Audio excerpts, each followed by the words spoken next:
we can get. Some of these showers certainly hit or miss, and there's been a couple brief downpours, but other areas have stayed dry altogether. So, it's kind of a hit or miss deal. I think this same setup will happen again for tomorrow. We do have chances for rain in the forecast, but they'll tend to be scattered in nature. Actually, tomorrow afternoon can't even rule out a rumble of thunder in an isolated spot or two. Now, temperatures have come down thanks to the thicker cloud cover and the spotty showers, most in the 50s right now. 58 currently in Elmira. The winds have decreased. And looking ahead to our Friday, limited sunshine, but also the threat for some passing showers. Temperatures into the low and mid 60s. Expect more of a significant temperature rise going through the weekend. I'll let you know how much of a warm up to expect coming up in just a bit. All right, Joe, thank you. Well, police arrested a man from Horseheads and another from Big Flats, both on child pornography charges. New York State police say 22-year-old Philip Youngman of Big Flats faces 10 counts of possession of child porn, and 25-year-old Timothy Stull of Horseheads is charged with 6 counts of child porn possession and 3 counts of promoting a sexual performance by a child. State police say the warrants were issued after the pair were indicted by a Chemung County grand jury.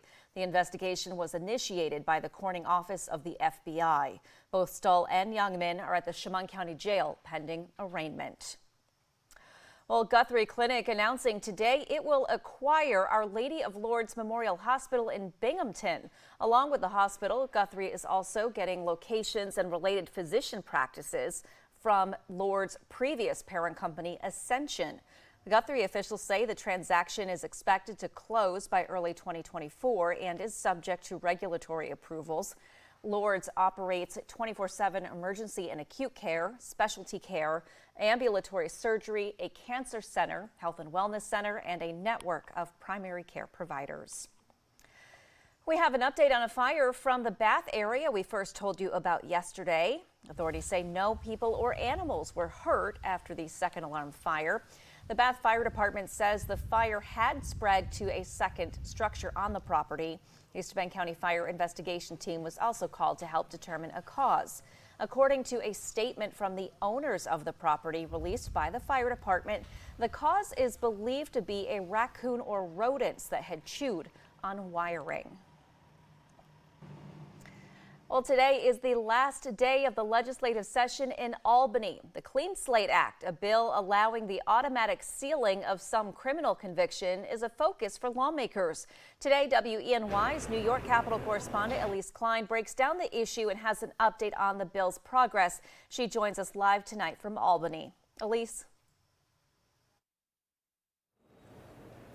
Renata, some lawmakers have opposing views on this legislation. Some say it's important criminal justice reform, while others say they have concerns.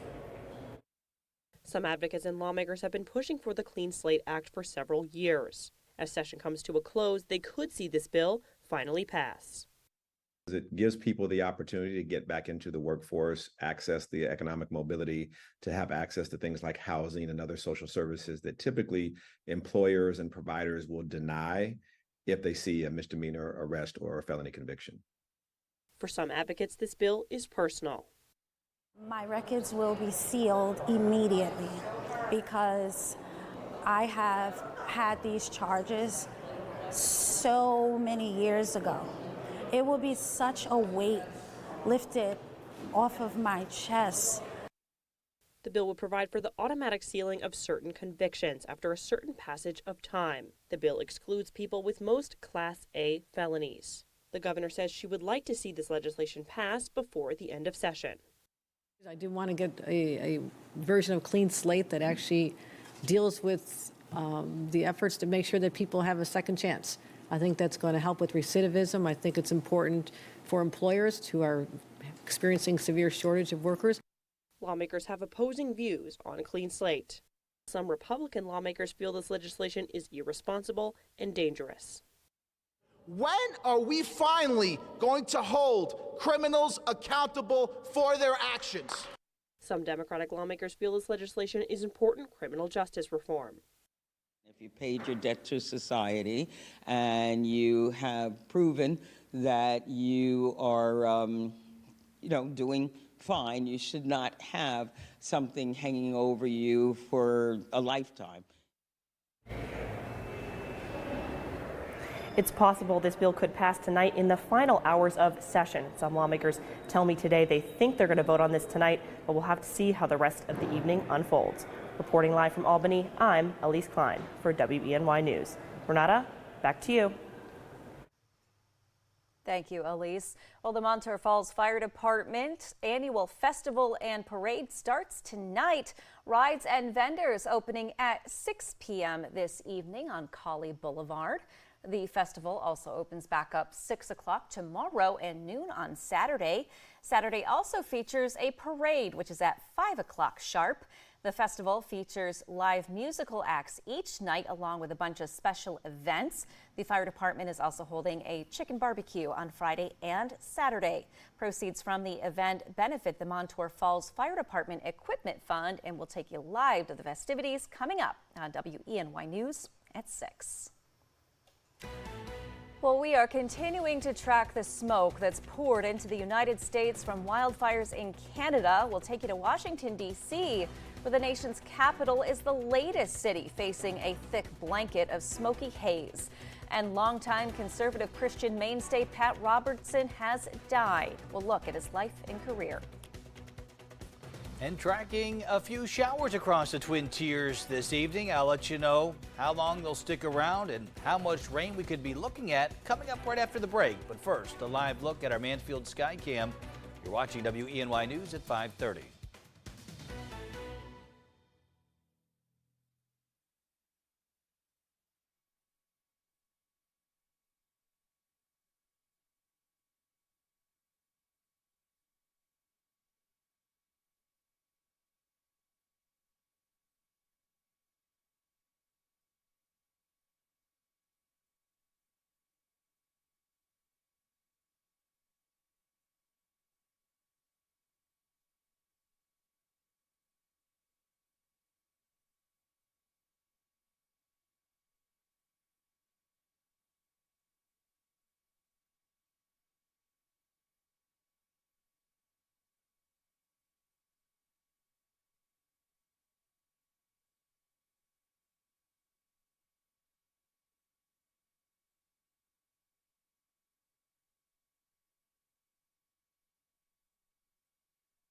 Three, 1 2 3 1 2 3 1 2 3 test test test 1 2 3 1 2 3.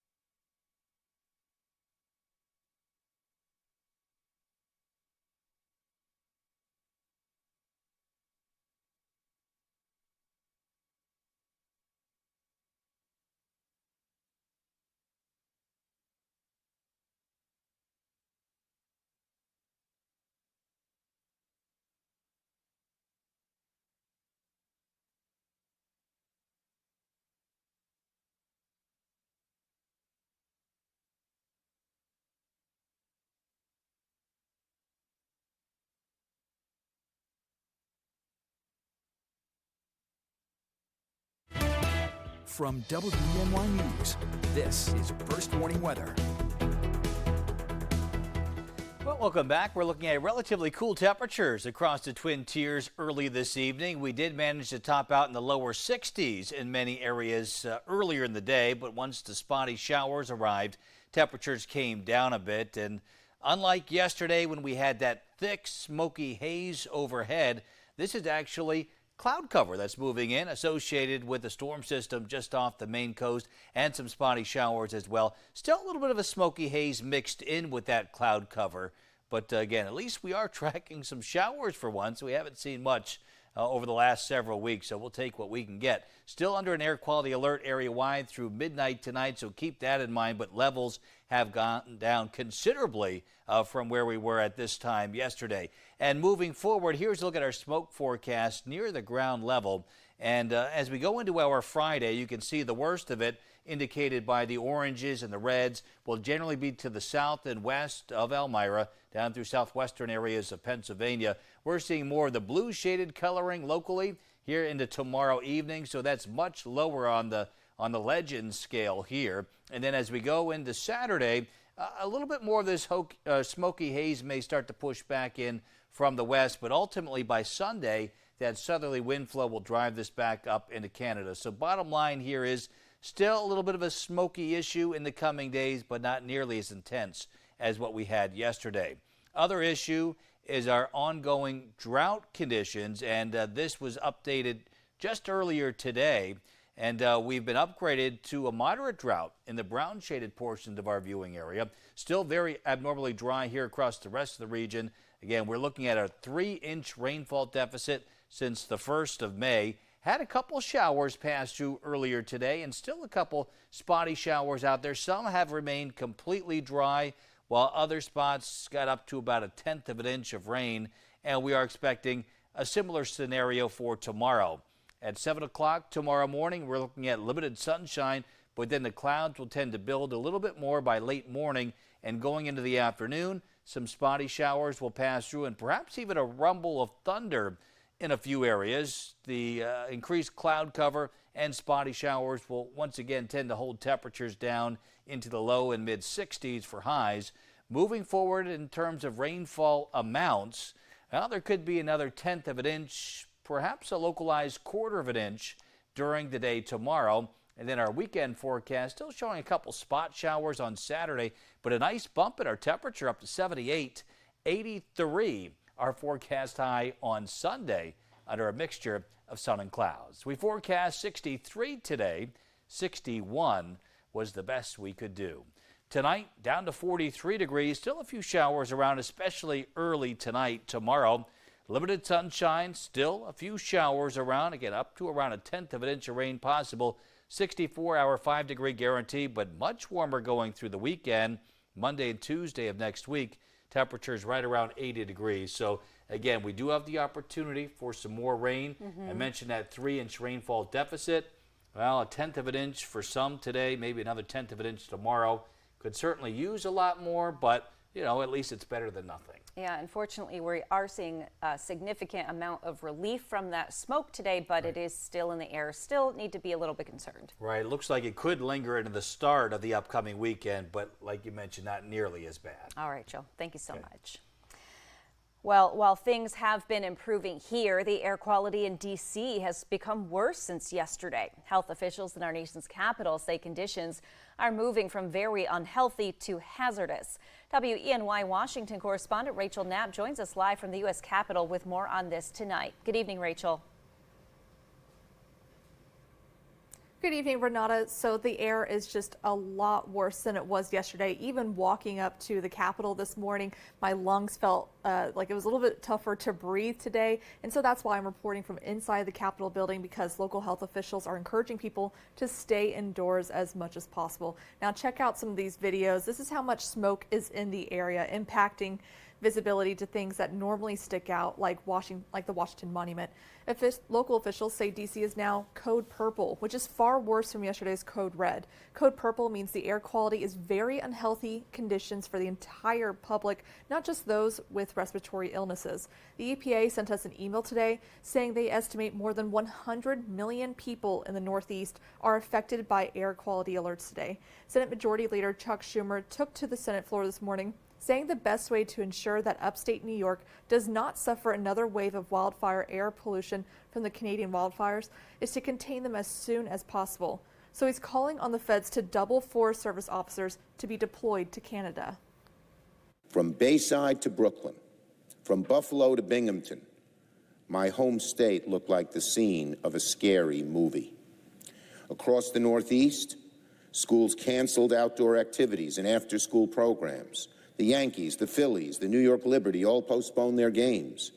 The best way to ensure the U.S. does not suffer another wave of wildfire air pollution is to contain these fires up in Canada as soon as possible.